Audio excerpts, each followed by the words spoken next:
नमस्कार, मैं शीतल पी सिंह, सत्यहिंदी.com पर आपका स्वागत है। बहुत दिनों बाद इस कार्यक्रम को मैं कर रहा हूँ और बहुत दिनों बाद राजू शर्मा जी फिर से एक बार retired IAS Uttar Pradesh cadre के मेरे साथ बातचीत में मौजूद हैं। इस बीच दुनिया में बहुत कुछ नया घटा है। भारत में लोकसभा चुनाव के बाद कई राज्यों के विधानसभा चुनाव हुए, जिनमें एक को छोड़कर सभी में भारतीय जनता पार्टी ने अप्रत्याशित रूप से विजय प्राप्त की, चौंकाया लोगों को। अमेरिका में ट्रंप साहब सत्ता में आ गए और उनके सत्ता में आने के बाद, सत्ता में आने से पहले जो उन्होंने घोषणाएं की थी, सत्ता में आने के बाद उन पर जब उन्होंने अमल शुरू किया, तो दुनिया में काफी, आप कह सकते हैं, हलचल नए सिरे से मची है।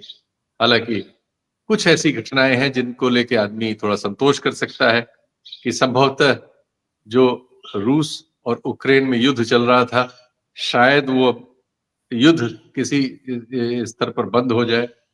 जो गजा में तमाम चीजें हो रही थी इजराइल की ओर से, और बहुत सारी मानवीय त्रासदी वहां सबके सामने आई थी, उसमें भी एक हद तक लग रहा है कि रोक लगी है। लेकिन उसके बाद जो कुछ और होने वाला है, या जो कुछ होता सा दिख रहा है, या जो कुछ कहा जा रहा है, उस सब से दुनिया अलग तरह से प्रभावित होती हुई दिख रही है। पिछली सदी में दूसरे विश्व युद्ध के बाद जिस दुनिया की संरचना का विचार विकसित हुआ, जिसे बहुत सारे फोरम्स के जरिए, यूनाइटेड नेशंस वगैरह के जरिए दुनिया के ज्यादातर देशों में जिसको लागू कराने की कोशिश हुई, बहुत सारे सार्वभौम सिद्धांत गढ़े गए या स्वीकृत किए गए, जिनको बहुत सारे लोगों ने अपने दस्तखत किए और उसमें वो शामिल हुए। अपने अपने देशों में उन्होंने उसके हिसाब से अपने अपने समाजों में उन सब व्यवस्थाओं को लागू करने का क्रम शुरू किया। बहुत सारी मान्यताएं, सामाजिक मान्यताएं ऐसी हुई जिनको सार्वभौम तरीके से स्वीकार किया गया। बेहतर बदतर एक तरह से आप कह सकते हैं उसमें चुनाव हो सका। स्त्रियों के बारे में खासकर, और बाकी रंग, नस्ल और इस तरह के बहुत सारे जो विभेद हैं, और धर्म भी उसमें से एक है। इन विभेदों के आधार पर जो मनुष्यों के साथ भेदभाव होता है, उन सब पर सारी दुनिया में बहुत सारे देशों में एक राय बनी, और जिन देशों से नहीं बन सकी उनको लाने की कोशिश हुई। एक ऐसी दुनिया जिसमें लोकतंत्र को लेके एक बड़ी बहस चली, क्योंकि एक बड़े हिस्से में साम्यवाद आ चुका था, और उसके दबाव में बहुत सारी नीतियां बहुत सारे दूसरे देशों को लागू करनी पड़ रही थी, जैसे आप कह सकते हैं, जिससे ह्यूमन इंडेक्स प्रभावित होता है। तो एक ऐसी दुनिया हम लोग देख रहे थे जिसमें एक पिछले से बेहतर होने की छटपटाहट थी, और बहुत सारे सामूहिक उसके सामने फैसले थे, और जिसमें जो लोकतांत्रिक बयार थी सारी दुनिया में, वो बह रही थी और बढ़ रही थी। लेकिन जैसा कि हम जानते हैं कि दुनिया में और सभी जगह हमारे इस 150, 200, 300 सालों में अब चीजों में जो मूलभूत परिवर्तन करने वाला कारक है, वो है अर्थतंत्र उसका। तो दुनिया को संचालन करने का जो आर्थिक ढांचा है, उसमें जो फैसले होते हैं, वो कई बार समाजों की नियति को प्रभावित करते हैं, और ज्यादातर बार, कई बार नहीं, ज्यादातर बार। और इस पर अध्ययन करने वाले बार बार बीच बीच में दार्शनिक हमारे सामने आते रहते हैं। हमारे इस समय के जो लोग इस इन सब चीजों पर नजर रख रहे हैं और लगातार टिप्पणी कर रहे हैं, वो फ्रेंच, अगर आप दार्शनिक को ले जिन्हें कहा जा रहा है कि दूसरी बार उन्होंने कैपिटल लिखने की कोशिश की, या कुछ अन्य हैं, लैटिन अमेरिकन बहुत से दार्शनिक हैं जो इस संदर्भ में करते रहे। खुद अमेरिका में इस तरह की आवाजें बहुत हैं, और अभी तो नोम चॉम्स्की है। तो इस तरह के बहुत सारे स्वर जो हैं, जो दुनिया में कोशिश करते हैं कि जो कुछ पहले था उससे बेहतर कैसे हो, या जो कुछ आपस में तय हो गया है उसको कैसे सार्वभौम किया जाए। तो ये सब जो कुछ दुनिया में अच्छा जैसे कह सकते हैं आप, उसको चाहने, सोचने और अमल में लाने की जो कोशिशें हैं, अभी की घटनाओं ने उन पर एक ब्रेक सा लगाया है। इसलिए ये वक्त है कि जरा इस दुनिया को, जो अब ट्रंप साहब के सत्तासीन होने के बाद हमारे सामने है, उसको थोड़ा सा उसकी मीमांसा की जाए। तो मुझे लगता है कि राजू शर्मा जी इसके लिए बेहतर पात्र हैं जिनसे ये बात की जाए, और उपस्थित हैं। आपका स्वागत है। जी, मैंने ज्यादा ही भूमिका बांध दी। बहुत सारी चीजें आप भी सोच रहे होंगे अपनी ओर से पूछने का, तो चलिए आप कहीं से भी शुरू करिए, बात तो हम आप एक दूसरे की समझ ही रहे। जी।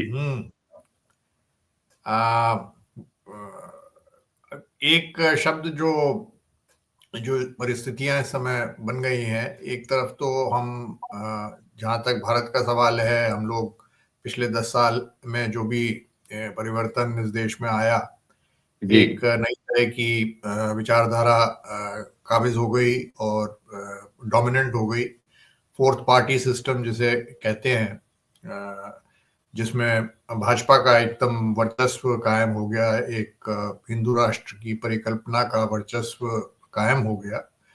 पॉलिटिक्स बिल्कुल बदल गई। अब 10 साल में हम लोग उसके आदी से हो गए थे और तरह तरह की घटनाएं जो पहले बेहद आक्रोश और बेहद चिंता और साथ में अचरज पैदा करती, वो अब उतना अचरज पैदा नहीं करती हैं, क्योंकि हमने जाना इन 10 सालों में कि डाटा जो है वो कोई उस विश्वसनीय नहीं है देश का, चाहे आर्थिक डाटा हो, चाहे मृत्यु का डाटा हो, चाहे अब तो स्थिति ये आ गई है कि भगदड़ मची और उसमें जो जाने जाती हैं, तो प्रतिक्रियाएं दो किस्म की सामने अभी हाल में आई। पहली प्रतिक्रिया तो ये होती है कि जनता को पता ही नहीं चलता है कि कितने लोगों की जानें गई। मुझे नहीं पता कि जो जो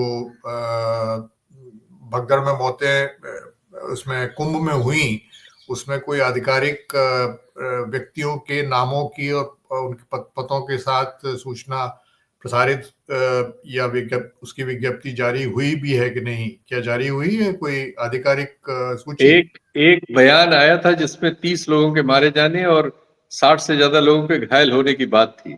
उसके बाद से उसका कोई विवरण नहीं आया कि जो घायल थे उनका क्या हुआ, उनकी लिस्ट कहाँ है। ये सब चीजें अपेक्षित हैं, बिल्कुल गायब है। आपकी बात सही है। हाँ, तो इसका मतलब लिस्ट जारी नहीं हुई और उसमें तमाम तरह की खबरें हैं। एक दैनिक भास्कर उसको लगातार फॉलो करता रहा है और उसमें विडंबनाओं के तो हम लगता है कि विडंबना तो चारों तरफ, जैसे बाजार में आलू और बैंगन और प्याज मिलते हैं, वैसे विडंबना भी जाके खरीद लाइए जितनी चाहे। विडंबना ये है कि इनको इतना पता है कि 47.58 करोड़ लोग स्नान कर चुके हैं, इतना तो गिन लेते हैं ये। नहीं, अब तो 54 करोड़ बताया जा रहा है लेटेस्ट। 54 करोड़ भी दशमलव डाल के उसके आगे भी, मतलब केवल ये नहीं कि 50 करोड़ ने किया, 50.15 करोड़ ने या इस तरह से। तो तक दूसरी घटना, दूसरा हादसा आपका नई दिल्ली के रेलवे स्टेशन पे हुआ और उसमें तो शुरू में हमारी जो राजनीतिक व्यवस्था है उसका ये हाल है कि जो एलजी हैं या जो सीनियर मंत्री हैं, उनकी इतनी हिम्मत नहीं थी कि वो इस दुर्घटना को अपने ट्विटर अकाउंट पे, अपने एक्स अकाउंट पे लिख भी दे। इतना डर था। उन्होंने लिख दिया था, फिर विड्रॉ किया, दूसरा ट्वीट जारी किया। जी हाँ, जब तक देश के शीर्ष लीडर हमारे प्रधानमंत्री ने उस पर ट्वीट जारी नहीं किया और उसको आधिकारिक बना दिया, तब तक इतनी हिम्मत नहीं थी कि इसको, तो ये स्थितियां, ये विडंबनाएं, इनके हम आदी हो गए। तो हमको लग रहा था कि दुनिया एक तरह से चल रही है और उम्मीद करते थे कि जो विकसित देश हैं, यूरोप है, यूएस है, या जो प्रमुख लोकतांत्रिक देश हैं, वहां से इस तरह की शक्तियां का सपोर्ट मिलेगा जो कि लोकतंत्र को बचाने में, या जो हम मानवाधिकार की बात करते हैं या डाइवर्सिटी की बात करते हैं, प्लूरलिज्म की बात करते हैं, इन सब चीजों को बचाने में ये लोग साथ रहेंगे। लेकिन एकाएक स्तब्धता ऐसी छा गई है पिछले 20 दिनों में, एक महीने में। केवल इससे नहीं कि मिस्टर ट्रंप इलेक्शन जीत गए यूएस में, वो तो काफी लोग देख रहे थे, लेकिन उसके बाद जो उन्होंने एक कागजों का और का जो, जैसे यहाँ पर हमारे यहाँ बुलडोजर शासन की परिकल्पना है, वहां एक कागज का बुलडोजर चल निकला है। उनको असली बुलडोजर की जरूरत ही नहीं पड़ी। उन्होंने एक दुनिया के सबसे अमीर व्यक्ति को तैनात किया। बल्कि आज तो ये खबर है कि कोर्ट में उन्होंने लिख के दिया है कि वो जो जो मंत्रालय है जिसके तहत वो काम कर रहा है उसका वो एम्प्लॉई नहीं है। मस्क साहब जो है उसके एम्प्लॉई नहीं है, वो तो एडवाइजर है राष्ट्रपति के, और उनको कोई अधिकार नहीं है। एक तरफ उनको अधिकार नहीं है, दूसरी तरफ वो पूरे के पूरे शासन प्रणाली पे कब्जा करके बैठ गए और निरंतर अजीबोगरीब किस्म के बयान देते हैं, बिल्कुल जिनका कोई आधार नहीं है कि भाई 100 मिलियंस और बिलियंस के से कम में बात नहीं करते हैं। आप और भी देखिए कि हमारे प्रधानमंत्री वहां गए, उनकी एक मस्क के साथ मीटिंग हुई। मीटिंग में एक तरफ हमारा पूरा प्रतिनिधिमंडल बैठा है प्रधानमंत्री को सपोर्ट करने के लिए, जिसमें देश के शीर्ष जो हमारे देश के शीर्ष ब्यूरोक्रेट्स हैं। दूसरी तरफ ट्रंप के 3 बच्चे बैठे हैं, उनकी पत्नी बैठी है, और वो नहीं, पत्नी नहीं, उनकी नैनी थी, वो नैनी बैठी थी। नैनी भी बैठी है। तो एक जमाने में एक व्याख्या होती थी कि जो भाषा है, तो भाषा जो शुरू करते हैं तो सबसे निजी स्तर की जो भाषा है वो बड़ी अंतरंग भाषा होती है। उसमें अनुराग भी होता है, प्रेम भी होता है, गालियां भी होती हैं, बहुत गलीज चीजें भी होती हैं। और जैसे जैसे स्तर बढ़ता है, आप गांव के स्तर पे, सामुदायिक स्तर पे आते हो, आप राष्ट्र के स्तर पे जाते हो, फिर आप अंतरराष्ट्रीय स्तर पे जाते हो, तो जो अंतरराष्ट्रीय स्तर की बातचीत की जो कूटनीति जिसे कहते हैं, उसमें जो आप बात करते हैं तो बहुत ध्यान से आप शब्दों का चयन करते हैं। उसकी एक क्रिटिसिज्म भी होता था कि ये शब्द जो है ये अर्थहीन है, क्योंकि वो इतने ब्रॉड है, इतनी लंबी चौड़ी बातें कहते हैं कि शादी के बारे में, और तो हिपोक्रेसी की बात होती थी, कहते कुछ हैं अंतरराष्ट्रीय स्तर पर और होता कुछ और है। लेकिन ये एक व्यवस्था थी जिसमें आप एक समाज की संरचना के लिए जरूरी है कि एक बिहेवियर का, व्यवहार की संरचना भी साथ में चले। आप ऐसे नहीं कर सकते कि आप बहुत ही बेहुदे ढंग से, बहुत ही अंतरंग ढंग से, या बहुत ही पर्सनल ढंग, निजी ढंग से आप एक समिट को, या 2 देशों की मीटिंग को, या एक अंतरराष्ट्रीय समुदाय के संगठन की बैठक को उस तरह से चलाएं कि सारे लोग पजामा में, ज्यादा अच्छा शब्द होगा कैजुअल। हाँ, तो ये इस तरह की उलट पुलट करने से चीजें बिल्कुल धराशायी किस्म की हो जाती हैं, और जो कि दिख रहा है, इसीलिए एक स्तब्धता छा गई है।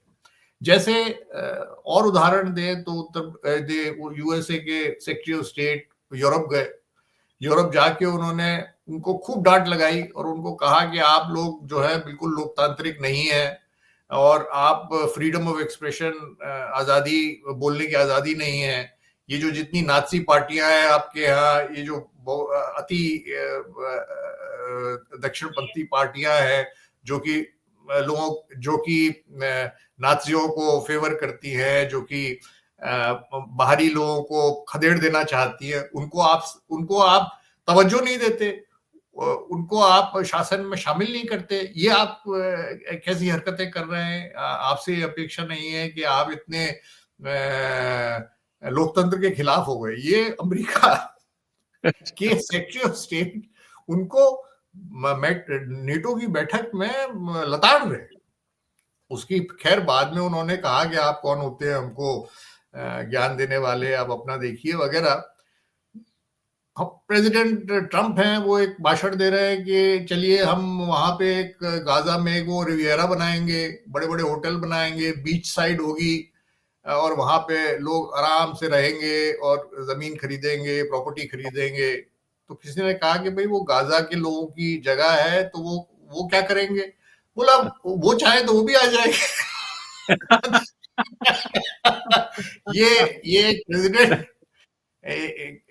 किस स्तर, मतलब 2 चीजें हैं, एक तो वो क्या कह रहे हैं, और दूसरी उनकी धृष्टता जिसे कहते हैं, बदतमीजी जिसे कहते हैं, और उनकी वो जॉर्डन के राष्ट्रपति को बैठा के कह रहे थे प्रेस वालों से अपने।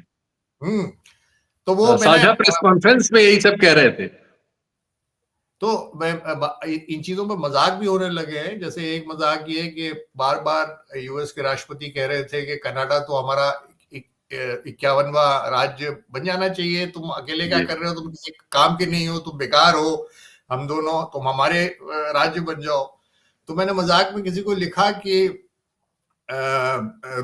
यूएस को ये कहना चाहिए कि भारत जो है वो 51वां राज्य बन जाए यूएस का, तो भारत जो है इस पे सहमत हो जाए, और जैसे ही ये सहमति पत्र पे हस्ताक्षर हो तो भारत यूएस को हमारा 30वां राज्य बना ले। मतलब यूएस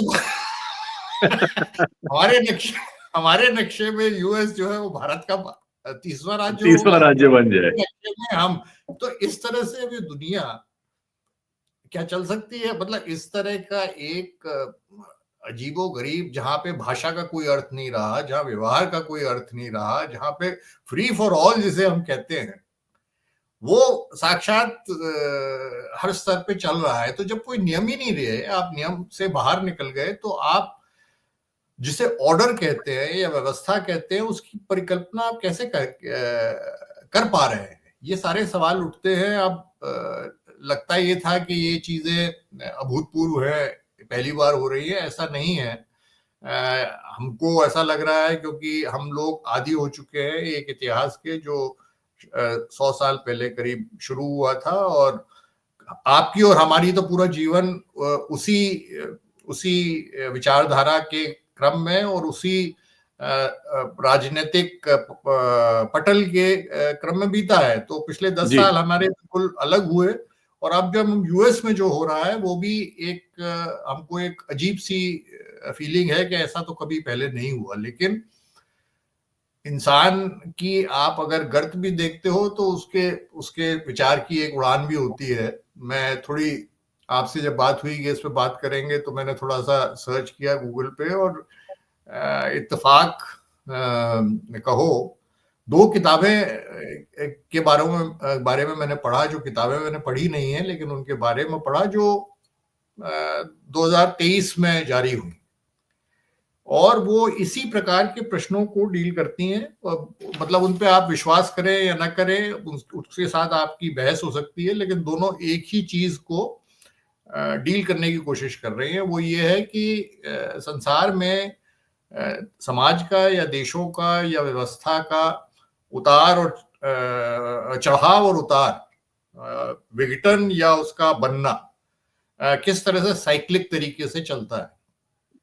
तो एक राइटर हैं, हिस्टोरियन है, उनका नाम है नील होवे।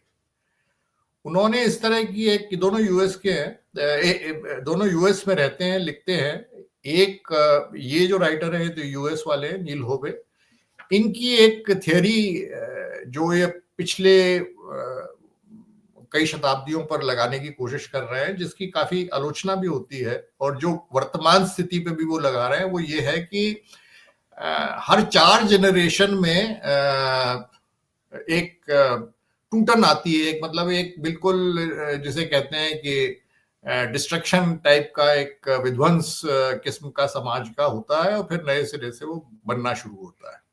4 पीढ़ी का मतलब हुआ करीब 100 वर्ष। तो 100 वर्ष का मतलब वही हुआ कि 1940-50 के बाद एक पहली पीढ़ी है वो कुछ बनाती है, फिर दूसरी पीढ़ी उसके साथ खिलाफत करने लगती है, तीसरी पीढ़ी उसके साथ बहुत उससे आजिज आ जाती है, उसका जबरदस्त विरोध करने लगती है, और चौथी पीढ़ी आके उसको उलट देती है।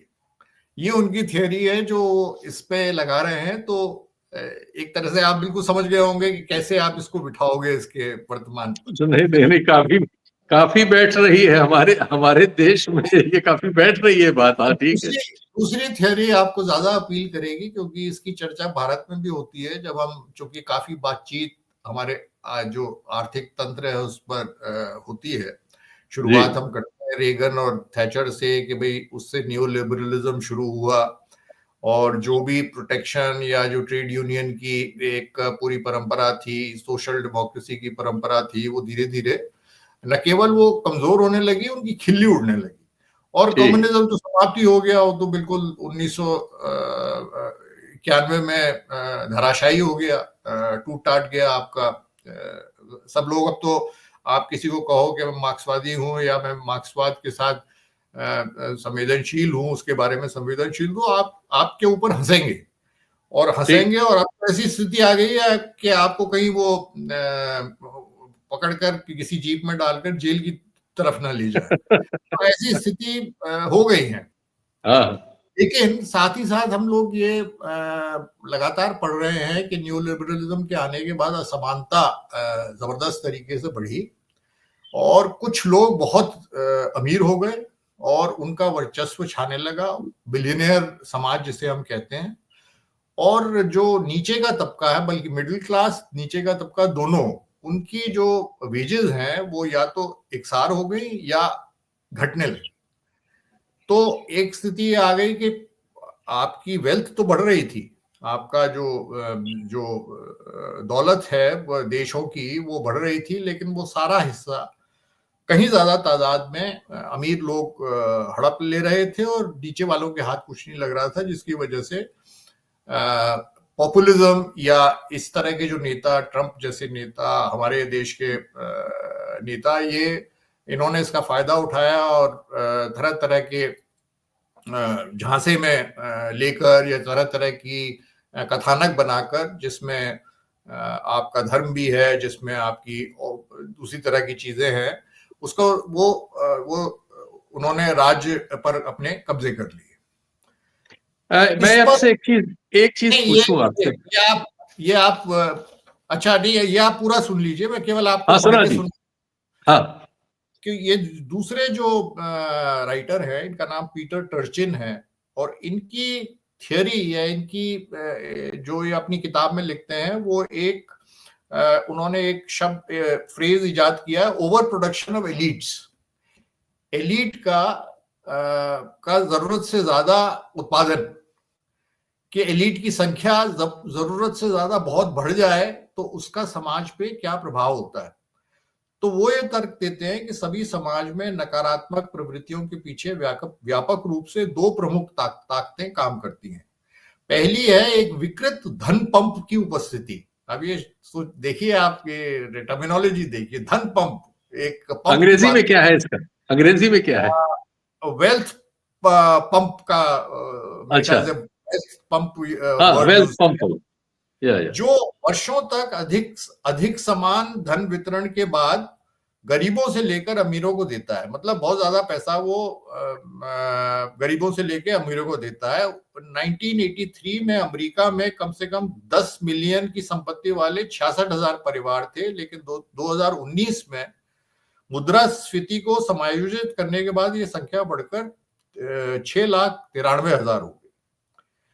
हालांकि अति धनिकों की संख्या बढ़ी, वहीं एक आम अमेरिकी की आय और संपत्ति में गिरावट आई। ये आपको हिंदुस्तान की स्थिति भी दर्शा रहा है। लगभग यही सब थॉमस पिकेटी लगातार लिखते हुए सिद्ध कर रहे हैं।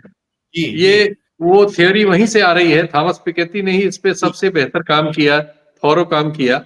ये उसी को तस्दीक करते हुए लेखन है जिनका आपने जिक्र किया। सामाजिक थ्योरी के रूप में प्रेजेंट कर रहे हैं। और दूसरा, उन्होंने अभिजात वर्ग का अति उत्पादन, ओवर प्रोडक्शन ऑफ एलिट्स की संज्ञा ऐसे दी कि इसमें बढ़ती संख्या में लोग एक सीमित और तेजी से भ्रष्ट होती विशेषाधिकार एवं सत्ता की संरचना पर प्रतिस्पर्धा करते हैं। इनमें आपस में संघर्ष। अब मैं अपने सवाल पे आता हूं, क्योंकि ये हमारे जो पिछली सदी के 7वें 8वें दशक में जो यूरोप में ह्यूमन इंडेक्स वगैरह एक समय में बहुत बेहतर हो गया था, और बल्कि समाजवादी देशों से बेहतर था, रूस वगैरह से बेहतर था। और रूस जो उस समय सोवियत संघ था, उसके अनडेमोक्रेटिक होने की जब आलोचना होती थी, तो उस ह्यूमन इंडेक्स का हवाला दिया जाता था कि देखिए, इन देशों में जो पश्चिम के हैं, यूरोप के देश खासकर, उनमें पश्चिमी यूरोप पर्टिकुलरली, उसमें देखिए ह्यूमन इंडेक्स में कितना काम हुआ है, स्वास्थ्य है, शिक्षा है, इन सब चीजों में कैसे समाज के लिए उन्होंने सुरक्षा की गारंटी दी है, पेंशनर्स वगैरह के लिए। लेकिन क्या ये एक टैक्टिक्स नहीं थी कैपिटलिज्म की, क्योंकि सोवियत संघ एक मॉडल पेश कर रहा था कम्युनिज्म के बेस पर, उसको काउंटर करने के लिए यूरोप ने ये ह्यूमन इंडेक्स वगैरह में अपना एक चोला बदला था।